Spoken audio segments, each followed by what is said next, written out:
Hello मेरे प्यारे बच्चों, तो कैसे हो? उम्मीद करता हूँ बहुत अच्छे होंगे और अपनी स्टडी बहुत अच्छे तरीके से कर रहे होंगे। आज की इस वीडियो में मैं बताने वाला हूँ कि नवंबर से कैसे पढ़ें ताकि हमारा मार्क्स यानी आपका मार्क्स अच्छा आए। तो चलिए मैं बताता हूँ नवंबर से कैसे पढ़ें। नवंबर के बाद से बाबू आपके एग्जाम का डेट कंफर्म नहीं होता है, बट पता होता है कि मतलब 4 मंथ और बचा है, यानी हमारा नवंबर बचा है, दिसंबर बचा है, जनवरी और फरवरी, यानी आपका हो गया यहाँ पे 120 दिन बचा हुआ। आपका एग्जाम के लिए मान के चलिए 120 दिन बचा हुआ है और आपके पास सब्जेक्ट है 6। कितना है बाबू? 6 वो सब्जेक्ट है। ठीक है, तो मैं आप लोग को सबसे पहले 5 सब्जेक्ट तैयारी करने का बता देता हूँ, गणित का बाद में मैं बताऊंगा स्पेशल तरीका। ठीक है, तो आप 120 दिन आपके पास है, यानी मान के चलिए 100 दिन है, क्योंकि बाबू 20 दिन छाड़ दीजिए, कोई फेस्टिवल आ गया या आपका तबीयत खराब हो गया या आपके फैमिली में किसी का, भगवान करे कि ना हो।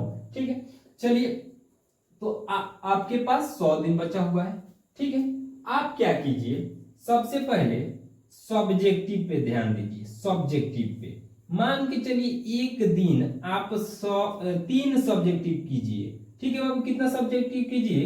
3 सब्जेक्टिव। तो आपके पास 300 सब्जेक्टिव क्वेश्चन आपका रेडी हो जाएगा।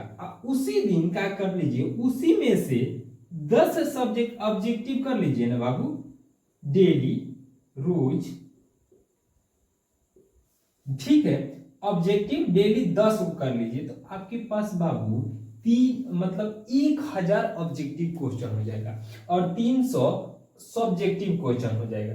तो आप इस बात पे ध्यान दीजिए, एक सब्जेक्ट में जब इतना ऑब्जेक्टिव हो जाएगा और इतना सब्जेक्टिव, तो आप उस सब्जेक्ट का हीरो है, यानी आप उस एग्जाम में जब बैठिएगा ना बाबू, तो आप गर्दा मचा दीजिएगा, उस सब्जेक्ट में झंडा गाड़ दीजिएगा। तो 5 सब्जेक्ट के लिए बाबू ऐसे ही तैयारी आप लोग कीजिए और डेली कीजिए।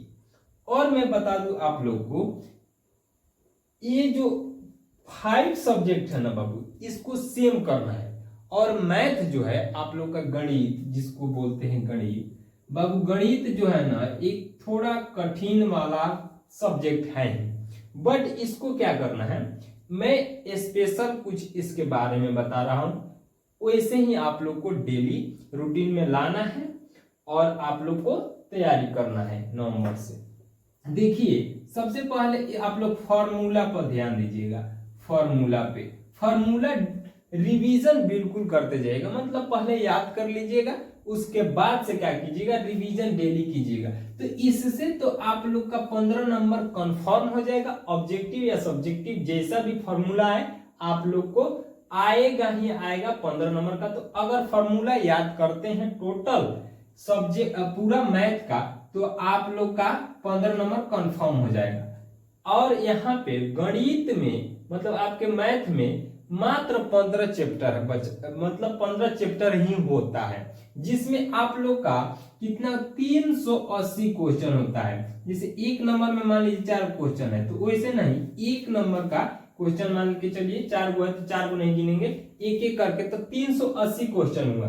380 क्वेश्चन हो रहा है, तो टोटल जोड़ लीजिए ना, तो 420 हो जाएगा बाबू। 420 क्वेश्चन है मात्र आपके गणित मैथ में, टोटल ऑब्जेक्टिव और सब्जेक्टिव मिला करके। तो आप लोग को करना क्या है कि डेली आपके पास 100 दिन बचा हुआ है, तो डेली क्या कीजिए ना, सब्जेक्टिव को, मैथ को 3 बनाइए, 3 सब्जेक्टिव डेली बनाइए, आपका 300 रेडी हो जाएगा। पहले तो आप लोग का 15 नंबर कंफर्म है। फॉर्मूला अगर याद करते हैं और रिवीजन करते हैं, तो उसके बाद से आप बनाइए ऑब्जेक्टिव। बाबू जब आप ऑब्जेक्टिव सब्जेक्टिव बनाएंगे तो ऑब्जेक्टिव अपने आप क्लियर होते जाएगा।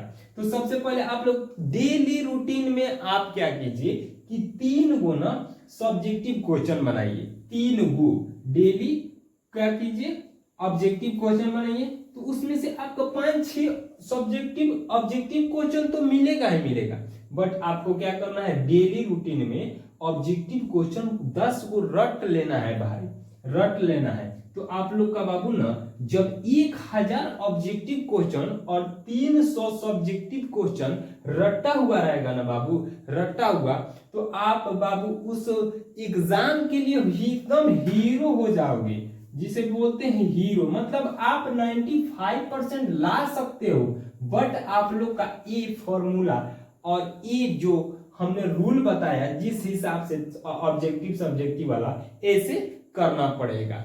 उसके बाद से मैं एक आप लोग को बहुत ही इंपॉर्टेंट चीज बता दे रहा हूं बाबू, बहुत ही इंपॉर्टेंट चीज जो मैथ में है बाबू। मान के चलिए, मानना क्या है, 4 गो सब्जेक्ट 4 गो चैप्टर पर आप लोग थोड़ा सा ध्यान दीजिए, दे दीजिएगा मैथ में, जिससे आपका मैथ एकदम मतलब मैथ में नंबर आपका 80% से ऊपर आ जाएगा, और इस सब में तो आएगा तो वो हो ही जाएगा।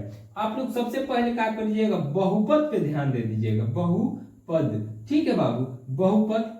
दूसरा होता है निर्देशांक ज्यामिति, निर्देशांक ज्यामिति। तीसरा होता है बाबू त्रिकोणमिति, जिससे सबसे ज्यादा ये सब क्वेश्चन पूछे जाते हैं। और एक है एपी, अर्थमेटिक प्रोग्रेस। ये चारों चैप्टर पे ज्यादातर अगर आप फोकस करते हैं ना मेरे प्यारे बच्चों, तो इससे ना बाबू, इससे 85% तो मार्क्स इस दे ही देगा।